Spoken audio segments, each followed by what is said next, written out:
Hello students, this is Jisha Mary Jose, Assistant Professor from the Computer Science Department of Rajagiri School of Engineering and Technology. In this lecture, we will be talking about some of the topics from Computer Organization and Architecture, which is included in the 4th semester KTU, CSE and IT curriculum. In this lecture, we will be discussing the remaining topics in the 5th module, Processor Organization topic. The relative magnitude of two numbers can be determined by subtracting one number from another. If the two numbers are in an unsigned representation, the bits of interest for finding out the relative magnitude would be, that is, the output carry value or a possible zero result after the subtraction. Whereas if the two numbers are in the signed form, the bits of interest can either be the sign bit of the result or a zero indication of the final answer or an overflow condition. So always whenever we are designing an ALU, along with an ALU, a status register is also designed for performing such kind of analysis. And the status register contains some bits called status bits, which are also known as condition code bits or flag bits. And by checking these condition code bits or flag bits, we can find out or we can perform the analysis of the operations that we have performed in the ALU. Such kind of a register is called the status register. This is the design of a status register which is used along with an ALU. So here we can see we have an 8-bit ALU with two inputs A and B, each of size 8 bits, and there are 4 select lines, and the output of the ALU will also be 8 bits, that is the F value. And we, along with this 8-bit ALU, we have a 4-bit status register, and there are 4 status bits or 4 condition code bits that are stored in this status register, which are carry, sign, zero and overflow, indicated by C, S, Z and V. We have already studied the different kinds of condition code bits in the first module of this course, and we'll just explain it here once more. The first one is the carry bit. It is used to indicate whether there is an outgoing carry from the ALU. If this final Cout value, that is C9, that is coming out of this 8-bit ALU, is equal to 1, then the carry bit will be set as 1, and if it is 0, the carry bit will be set as 0. Next one is a sign bit. Sign bit is used to indicate the sign of the final answer. If the most significant bit of the final answer that is coming out of the ALU is 1, then the sign bit is set as 1 to indicate that it is a negative number, whereas if the most significant bit of the final answer is 0, then the sign bit is set as 0 to indicate it is a positive number. Next one is the Z bit or the 0 bit. It is used to indicate whether the final answer of the ALU operation is all zeros or not. If the final answer is all zeros, I perform an OR operation, you get the answer as 0. And if my answer is all zeros, the 0 flag needs to be set. So here we have the NOR gate, and it will provide a 1 value to the 0 bit or the 0 flag, whereas if my final answer is not a 0 value, then the 0 flag will be reset to 0. And the last one is the overflow flag. It is indicated by V. It can be determined, that is, we can find out whether there is an overflow occurring in the operation being performed in the ALU by performing an XOR operation of the C8th carry and the C9th carry value. If you perform an XOR operation of it, we can find out whether there is an overflow condition, and if there is an overflow, the overflow bit will be set as 1, whereas if there is no overflow, it will be set as 0. So these are the 4 status bits that are stored in the status register associated with this ALU. This table shows the status bit values after the subtraction of two unsigned numbers A and B. That is, for example, if the numbers A and B are equal to each other, then we know that when you perform A minus B, the answer will be 0. So the 0 flag will be set. Whereas if the two numbers are not equal to each other, then you will get a non-zero answer. That means the 0 flag will be set as 0. Now suppose the first number is greater than the second number, then when I am performing subtraction of two numbers in the unsigned form, then there will be a carry generated generated, so C will be equal to 1, and obviously the answer will not be 0, so the 0 flag will be reset. Similarly, all the other different conditions can be seen. So these are the conditions of the status bits, and depending on the conditions of the status bits, I can define Boolean functions to represent the corresponding flag values. So this is shown as a table over here.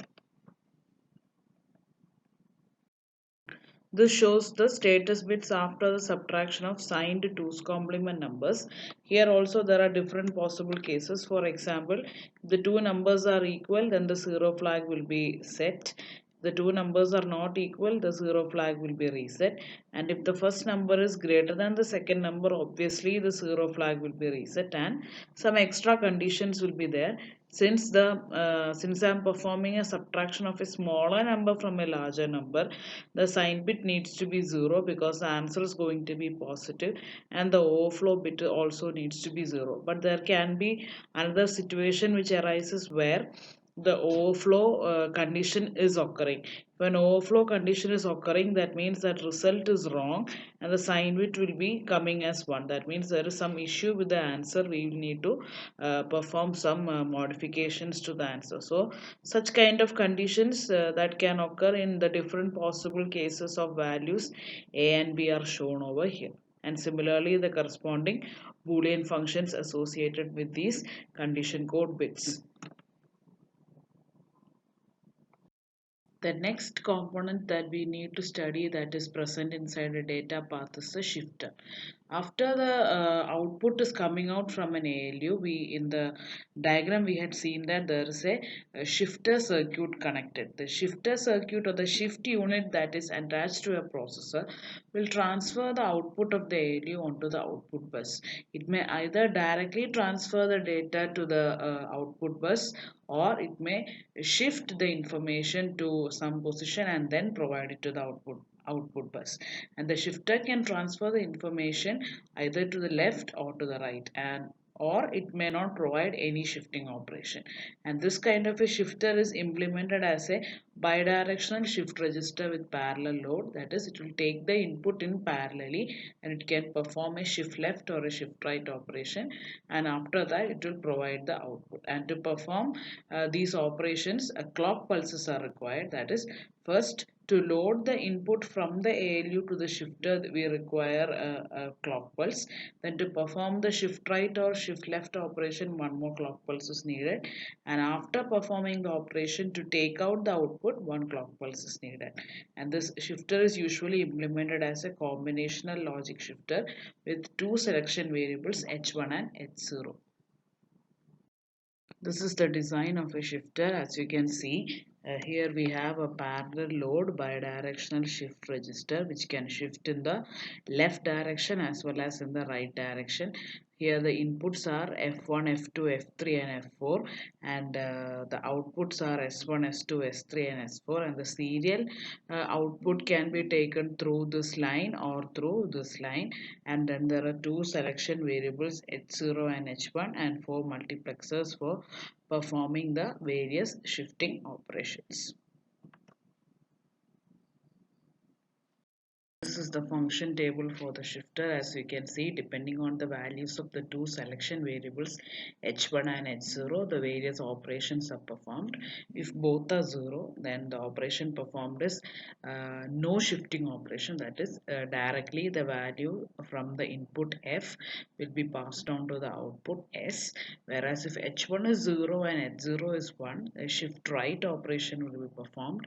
If H1 is 1 and H0 is 0, a shift left operation will be performed, and if both are 1, zeros will be transferred to the output bus S. So these are the four kinds of operations that are possible using the shifter that we have just discussed up.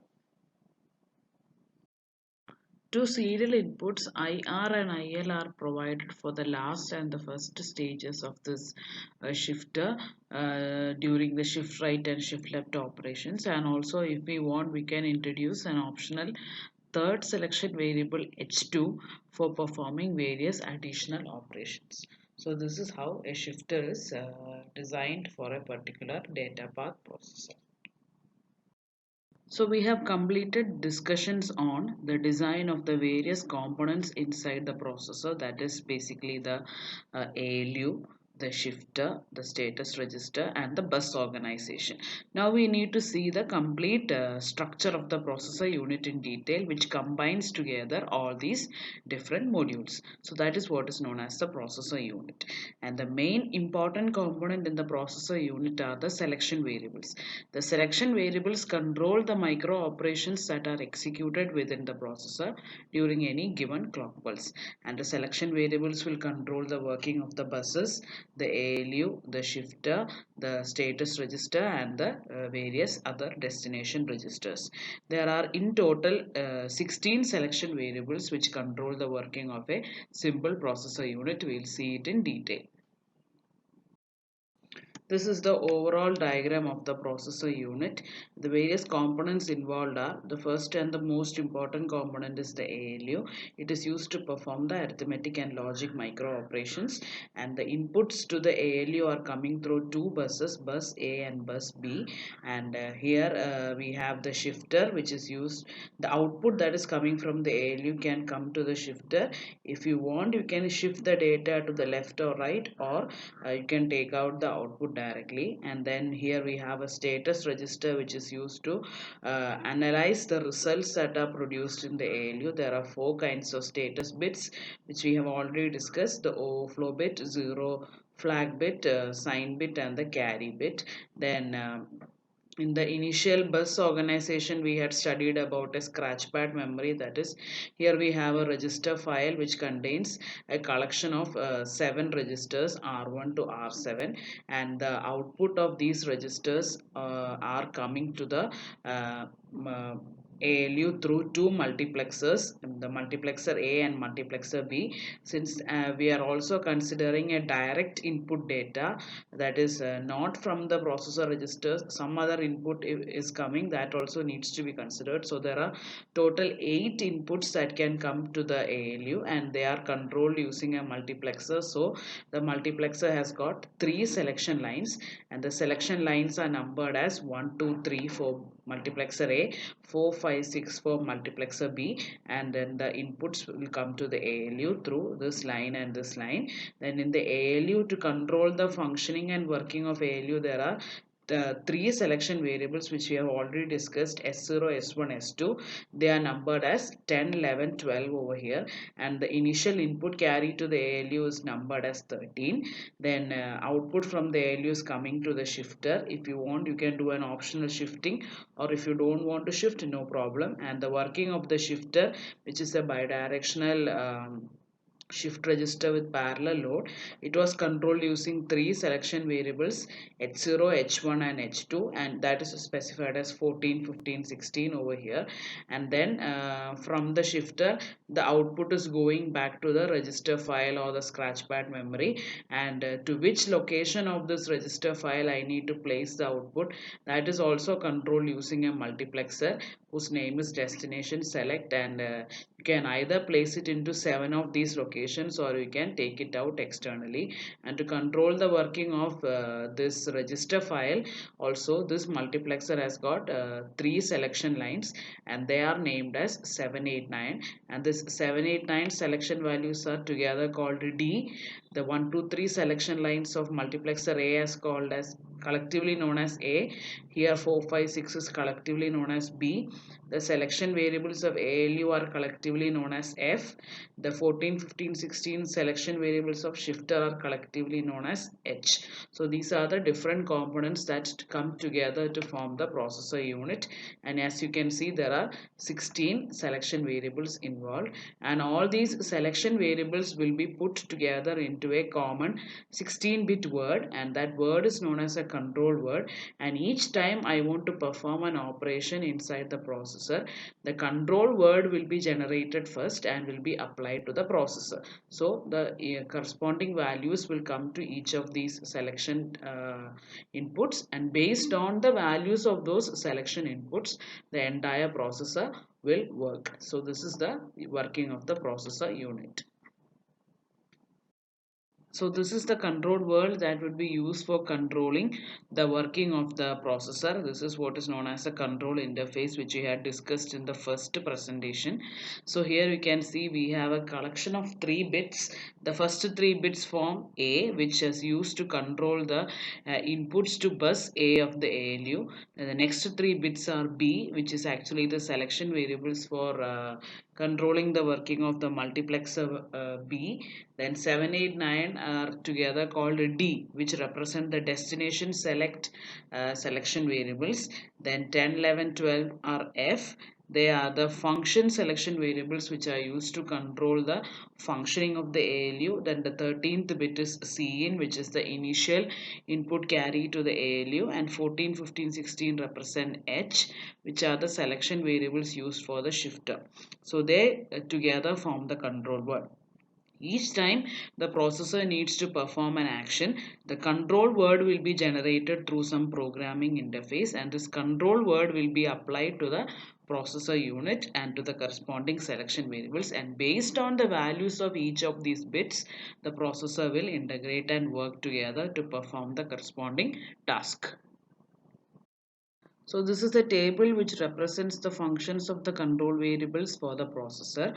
Assuming we already saw in the previous slide that there are 6 parts for a control word of the processor: the A part, B part, D part, the F part, which can have 2 options: F with Cin value equal to 0 and F with the carry input as 1, and the H part. Okay, now suppose for example a binary code 000 is coming in the A part. What it means is the bus input A of the ALU will accept only external input data. Similarly, if 000 is coming in the B part of the control word, it means that the bus B of the ALU is going to accept external input data. That is, both A and B will not accept any data from the register file or the scratchpad memory. They are going to accept external input data. Understood. Then the next one is the destination D part.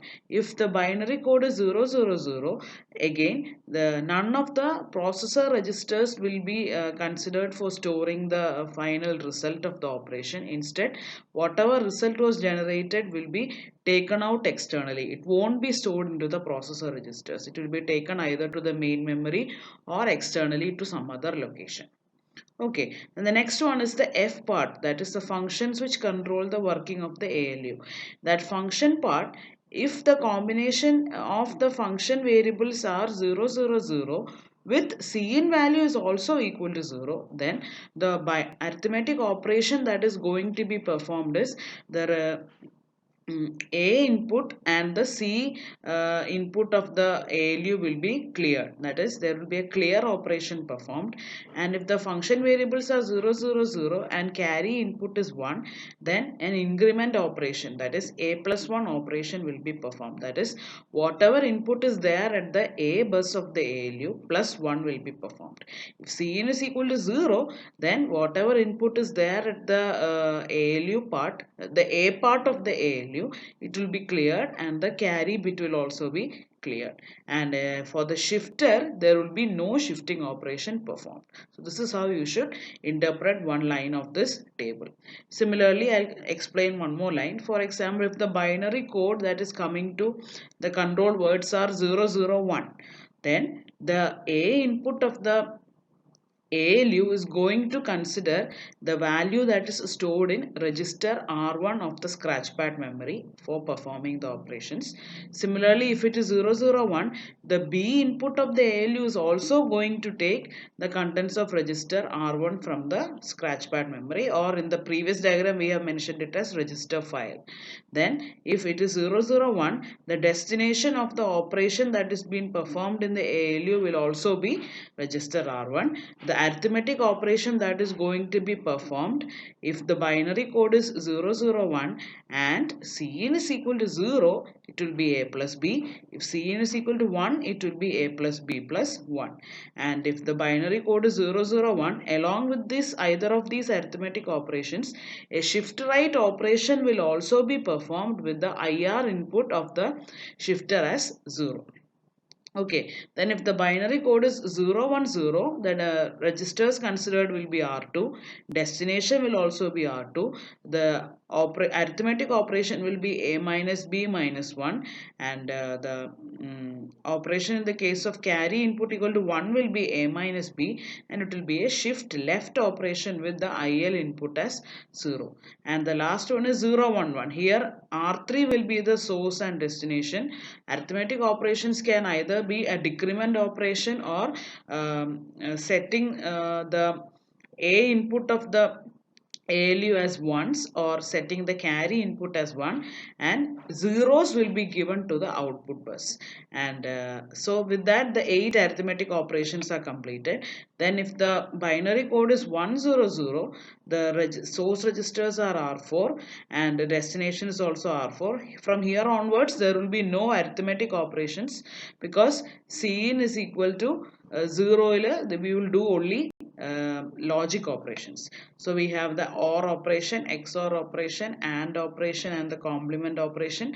And using the selection variable of the shifter, we can perform additionally a circular right and circular left shift operation also. So these are the combinational working of all the different components, that is the ALU and the shifter and the various other registers involved inside the processor. If you refer to the previous presentations and slides and combine and integrate the working, you will understand it clearly. We have 8 arithmetic operations, 4 logical operations, the various 4 shift operations, and additional 2 circular shifting operations which are combined together using the full processor unit. This table shows some examples of micro operations that are performed in the processor based on the various input control word combinations possible inside the control word. So for example, if we have the binary word 001 in the A part of the control word, 010 in the B part, 001 in D part, 010 in the F part, Cin equal to 1 and H as 000, the function that is going to be performed will be subtracting R2 from R1. Okay, so that is A is containing the value 001. 001 indicates register R1, 010 indicates register R2, 001 indicates register R1, and F equal to 010 with Cin equal to 1 indicates a subtraction operation, and H as 000 means no shifting operation. So like that all the different combinations and examples are shown over here. You can just work through it. As we discussed during the beginning of this module, some processor units have got a special register known as the accumulator. It performs a set of micro operations on its own. And the main important feature of this register is that it has got a feedback connection from its output to one of its inputs. And the accumulator and its associated logic can be taken together as a single unit and can form a sequential circuit. So we need to see how an accumulator is designed next.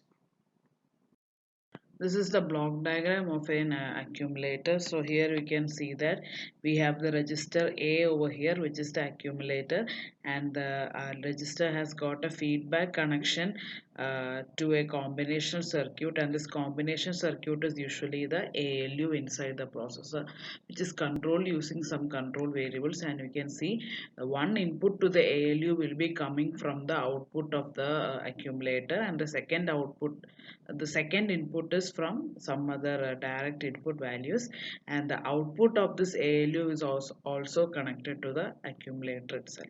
So this is the block diagram of an accumulator. In the upcoming slides we will study in detail how to design an accumulator. So accumulator is basically a multifunction register. It can perform its own set of micro operations inside a processor. Here we are going to see 10 different micro operations that can be performed using an accumulator, and they will be performed with the help of 9 control functions P1 to P9. Here we are going to design an accumulator which can perform the following list of micro operations. There are 10 different operations that our accumulator can perform, and they are controlled using 9 control variables P1 to P9, and for the last one we don't actually require a control variable. That is why there are only 9 control functions. So we have P1 to P9. Each of them control various micro operations like A plus B, then clearing operation, complementing operation, different logical operations like AND or XOR, etc., the shifting operations, incrementing operation, and finally checking for a zero value. So we have already discussed and studied the processor unit without using an accumulator. When there was no accumulator present, every operation was performed using two buses or two inputs A and B, and the output was stored into some external location or into some processor registers. Similarly, the input was also coming from some processor registers. Now, if the processor unit includes an accumulator in its design, the added advantage is that all the operations will start from the accumulator and end at the accumulator. That is, one of the operands for performing any of these operations will be A, and the destination for all the operations that are performed here will also be A. That is the added feature when we are using accumulator. So accumulator is a special kind of register which is used inside the processor. If it is used, then it is involved in all the operations performed. If it is not used, then you will require two separate inputs to the ALU and a separate destination location for the storage of the results. So these are the differences between using an accumulator and not using an accumulator. So, and these are the 10 functions that we are going to discuss in the upcoming slides. So we are going to design our accumulator. The accumulator is actually an n-bit register. We are assuming that it consists of n flip-flops and n stages. So when we are designing, we will be designing only one stage or one flip-flop, and that can be identically replicated into the n stages. That is what we are going to do. And here the accumulator is divided into n similar stages, with each stage consisting of one flip-flop denoted by AI, one data input which is denoted by BI, and a combinational logic that is associated with that flip-flop. And only, as I already said, here only one stage design will be shown for each micro operation, and there will be n such similar stages.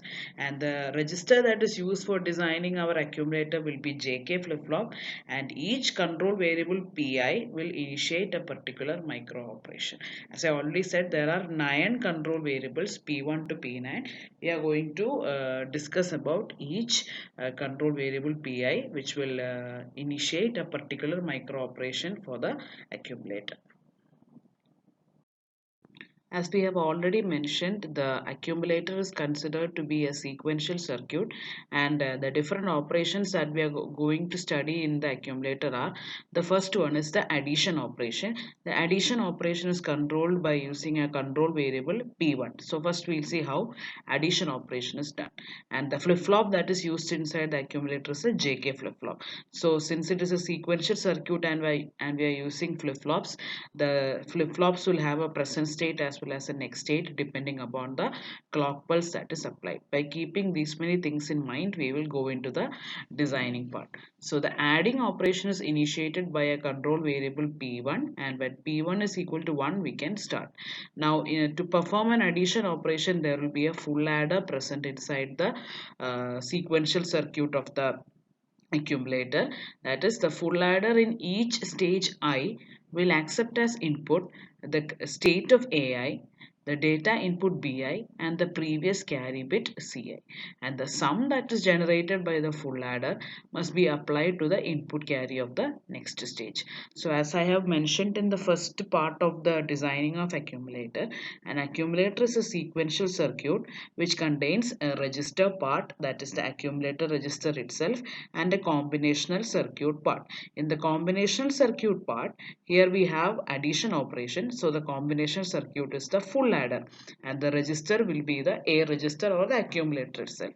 And what will the full adder do? The full adder will accept as input the current state of AI, that is the accumulator register, then some other input BI, and the carry bit that is coming from the previous stage of the accumulator. That is, if it is a rightmost position, then there will be input carry will be 0, whereas from that position onwards, as we move towards the left, the carry bit will be the carry bit that is coming from the just previous stage, and the sum that is generated by the full adder will be must be applied to the input carry of the next stage. And the AI input of the accumulator will be used in two states, that is, there will be a present state before the clock pulse and a next state after the clock pulse. The next state AI of the accumulator will be a function of the present state and the input BI and the input carry CI. And the next state and output CI plus 1 will correspond to the output of the full adder. Now the excitation input for the JK flip-flops can be represented as JAI and KAI. The JAI and KAI equations has effect only when the PI value or P1 value is 1 and the add micro operation is performed, and the equations are as shown below. That is the equation for JAI, KAI and the output carry CI plus 1 depending on the value of the control variable P1.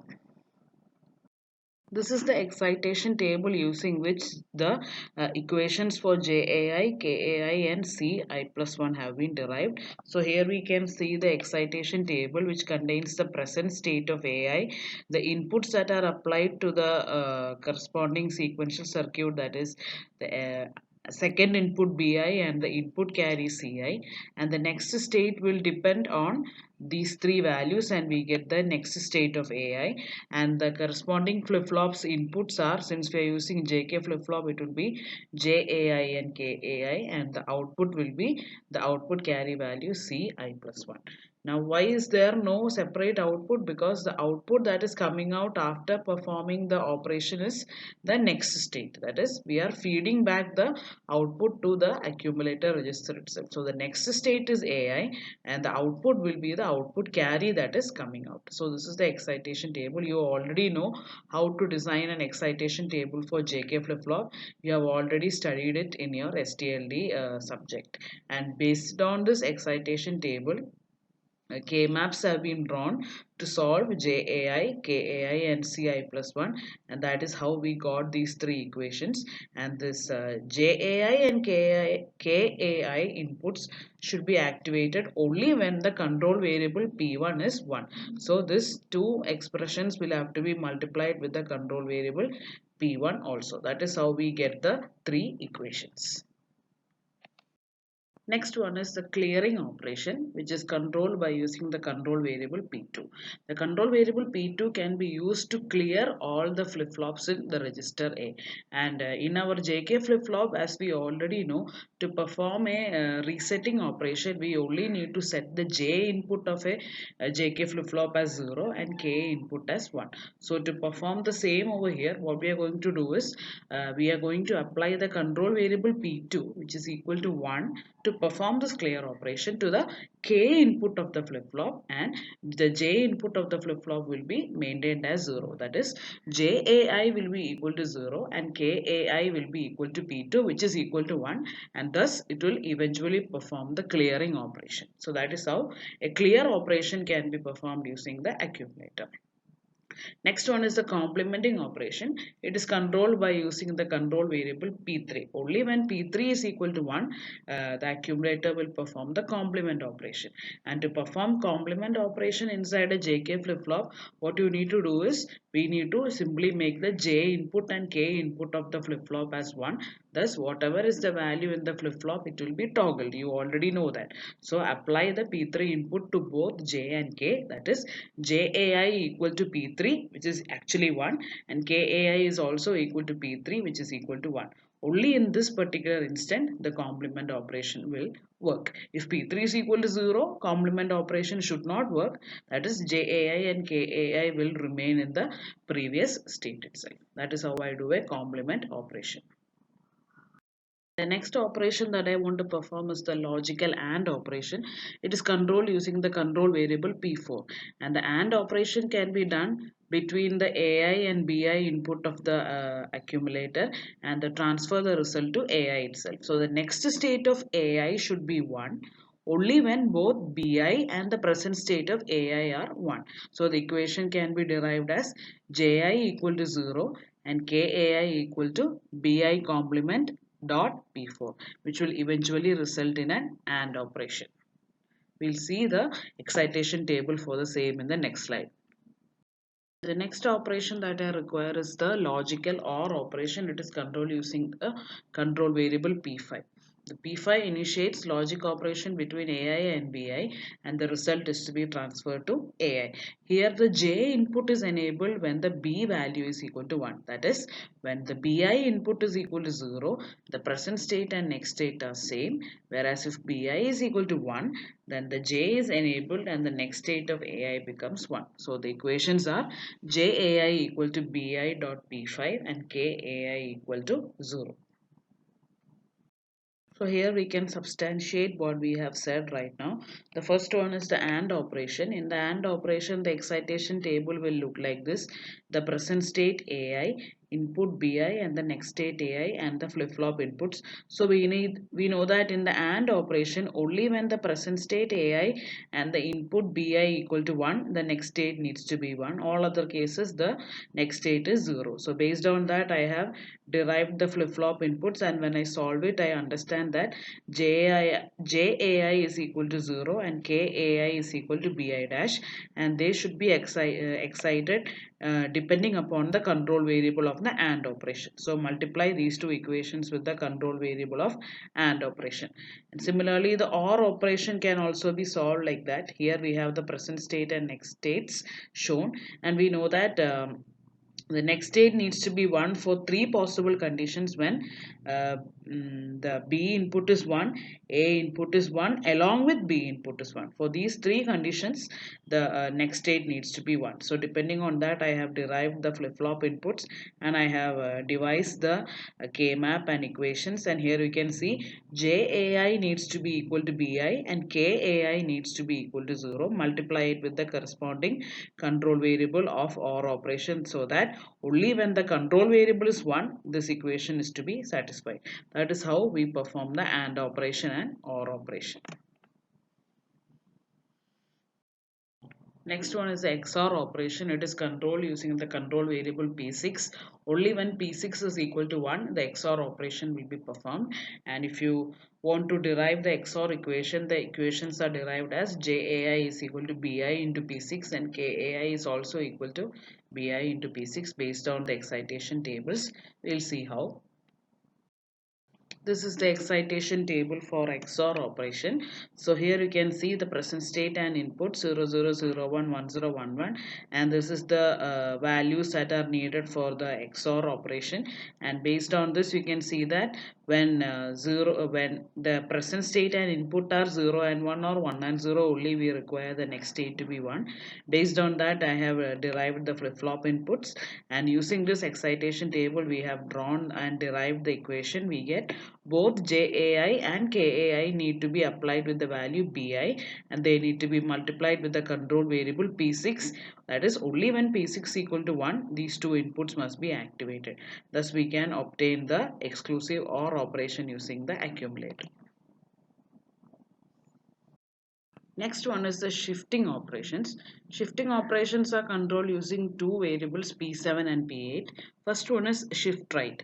In shift right operation, what we need to do, we need to take the contents of the accumulator stage at the I plus 1th position and transfer it to the accumulator in the ith position. That is, JAI must be equal to the contents of the AI plus 1th accumulator stage. into P7. Similarly, KAI must be equal to A dash I plus 1th stage dot P7. So shifting right operation will take place. That is, we are moving the contents of the I plus 1th position flip-flop to the ith position flip-flop.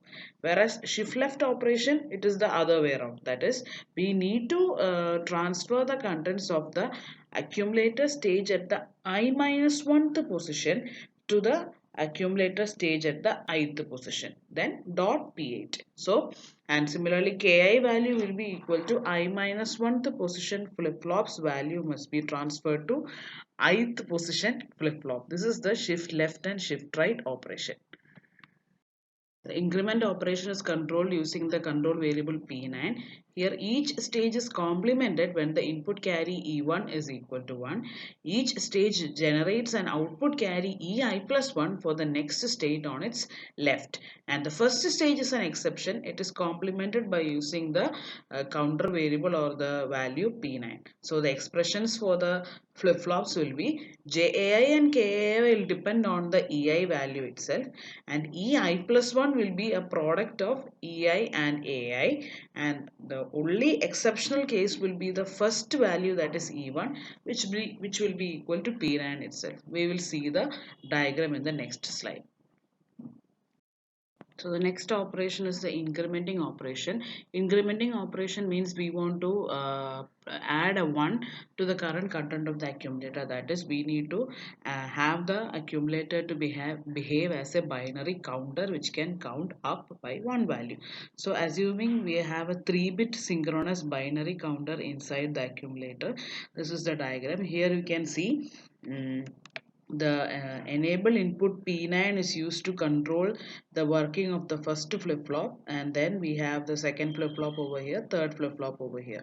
Now assume that the initial content of this accumulator register is 0 0 0, and then after the increment operation is performed, the content of the accumulator should be 0 0 1.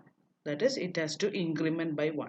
We will see how. So when I am applying P9 value as 1, what happens over here? That 1 will be available to the J and K input of this first flip-flop, and this flip-flop will toggle and the A1 value will become 1. Now before this E1 input is made available over here, already the K output of this flip-flop was 0. That 0 is available over here. So when E1 is equal to 1, this AND gate's inputs will be the Q output of the first flip-flop, which is 0, and the E1 value, which is now 1. So the E2 value will remain as 0 itself, and that 0 will come over here. So this J and K will be 0. So this flip-flop will remain in its previous state. So this value will also be 0. This value also is 0. So this E3 value that is applied to these two flip-flops will also be 0. So no change in the state of this flip-flop. So there will be only a change of state in the first flip-flop. So the original contents was 0 0 0. Now the contents have become 0 0 1. So the accumulator has incremented by 1. We'll consider one more example. If I want to do one more increment operation, that is, I have 0 0 1 over here now. I want to increment it to 0 1 0. We'll see how. So again I'll apply P9 is equal to 1. So what will happen? That 1 will be available here. So J and K will be 1. So it will toggle. Initially the value was 1 over here. So now this flip-flop will toggle. So this flip-flop's value will become 0. Now before the flip-flop's value is becoming 0, the present state of this flip-flop, that is 1, will be available over here. So E2's value will be 1 and this 1. So E2 will be 1. So that 1 will come here. So J and K will become 1. So this flip-flop will toggle. So this flip-flop's value will become 0.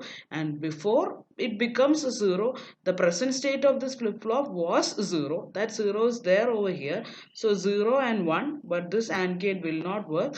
So this E3 value will be 0. So this flip-flop will also not work. It will remain in the previous state. So now what is the next state of this counter? It will be 0 1 and 0. So again one incrementing operation has happened. So this is how the 3-bit synchronous binary counter will work for performing the increment operation inside a accumulator. The last operation that we are going to perform is checking for a zero. That is, we are checking whether the current contents of the accumulator register is zero. And if the contents of the accumulator register is zero, we need to set the zero bit inside the status register as 1. So this is it is not controlled using any control variable. Instead, here we have a special variable known as z1, which we will set as 1, and we will use this variable to check whether the contents of the flip-flop are in the zero state or not. So what we will do is, here we have a chain of AND gates that are used for checking whether the contents of our accumulator are zero or not. If the contents of our accumulator are now 0, then we know that the Q dash output of the flip-flops of that accumulator will be 1. So we simply need to check what is the current value of Q dash of each flip-flop. So first we'll start with Z1 equal to 1. Then we will take the Q dash output of the first flip-flop of the accumulator, and it together. If it is 1, that Z2 will also be 1. Then take the next Q dash, and it with Z2. If it is 1, Z3 will be 1, and so on. This will go on for n stages. And finally, at the last stage, if the Zi plus 1th value that is coming out of this chain of AND gates is equal to 1, then we can say that the current contents of the accumulator are 0. And using that Zi plus 1th value equal to 1, we can set the 0 flag inside the status register of the processor. This is how we check for zeros in accumulator. So this is the last operation, checking for zero. Z is an output from the accumulator that is used to indicate a zero content in the register A, and its output is equal to a binary 1 when all the flip-flops are cleared. And when a flip-flop is cleared, as I already mentioned, its complement output Q dash will be equal to 1. So we simply need to check what is the value of Q dash. Each stage will generate a variable Zi plus 1, which is generated by ANDing the complement output of each flip-flop AI to a special input variable Zi. So the Boolean expressions for one particular stage will be Zi plus 1 will be the product of Zi and Ai dash, and there is a special variable Z1 which is initially set as 1, and the variable Zn plus 1 will be equal to Z, and Z becomes 1 when the last stage of Zn plus 1 is 1, and that is how we can set the 0 flag inside the condition code bit. With that, we have completed the all 10 micro operations of the accumulator, which were controlled using 9 control functions P1 to P9, and the last one did not require a control function. It was simply checking for a 0. Now all these equations that we derived in each of those 10 cases have been put together into a diagrammatic form by involving all the gates and various other components used, and this will represent the circuit diagram of one typical stage of the accumulator, which involves one JK flip-flop and all the different possible logic gates used, the 9 control functions you can see over here, and the different operations that are performed in the inside the accumulator. A typical accumulator will consist of all the circuits that were derived for the individual micro operations. The control variables P1 to P9 are supposed to be mutually exclusive, that is, at a time only one control variable should be set as 1. And combining all the input functions of the J and K inputs of the flip-flops, we can produce a composite set of input Boolean functions for a particular stage, and this will be replicated for n stages if our accumulator is of an n-bit size. So the equations for Ji and Ki have been shown over here, which involve the different control variables P1 to P9. Each stage in the accumulator must also generate some carry values for the next stages, and the equations were Ci plus 1 is equal to AiBi plus AiCi plus BiCi for performing the addition operation, then Ei plus 1 equal to Ei dot Ai for the incrementing operation, and Zi plus 1 equal to Zi dot Ai dash for the checking for 0 condition. Only in these three cases we needed to generate the carries. So these are the three equations. For rest of the all other cases, we have derived the JAI and KAI equations and combined it in the previous slide. So now we can talk about our complete accumulator. We are going to design a 4-bit accumulator. So the circuit will have 4 B input values, and the A input values will be the second input, and the output or the destination values will also be the A input itself. And the zero detect chain is obtained by connecting the Z variable. That is, the first block will receive a binary constant 1 for checking for zero value. Then the serial input shift left operation goes to input A0. It will correspond to input I minus 1 in the first stage, and the serial input shift right operation will go to input A5. It will correspond to input AI plus 1 in the fourth and last stage. The increment operation is enabled using the control variable P9, and the total number of terminals in the 4-bit accumulator will be 25, including the terminal of A output. We'll see the diagram in the next slide. So this will be the diagram for a 4-bit complete accumulator. Here we have 4 identical stages shown over here. The 8 control variables P1 to P8 to control the working of the different operations. The common clock CP. Then the P9 control variable is used only for the incrementing operation, so that is what it is applied over here to the even value. And for checking for 0, there was a special variable z1 which is initially assumed to be 1, so that is shown over here.